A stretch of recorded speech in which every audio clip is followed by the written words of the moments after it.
Қайырлы күн баршаңызға. Бүгін сіздермен жұмсақ әрі әдемі печеньенің рецептімен бөлісемін. Менімен бірге болыңыздар.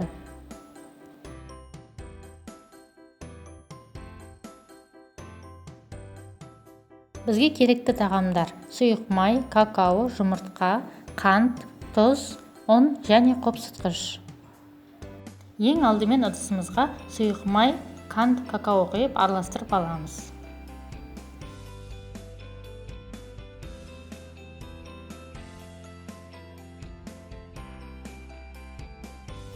Содан соң жұмыртқа салып араластырамыз.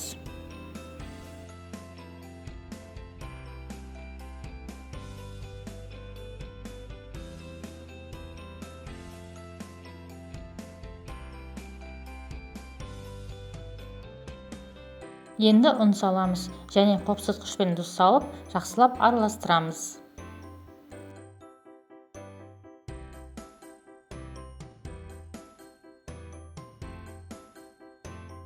Бетін жауып тоңазытқышқа 1 сағатқа қойып қоямыз. Қамырымызды қасықпен алып, дөңгелек жасаймыз. Қант ұнтағына салып аламыз. Противенге міндетті түрде пергамент қағазын жайып, ортасын алшақ қоямыз.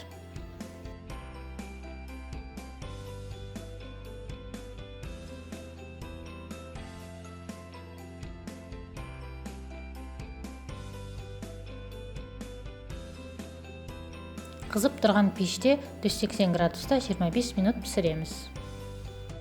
Жұмсақ, әдемі шоколадты печеньеміз дайын. Астарыңыз дәмді болсын.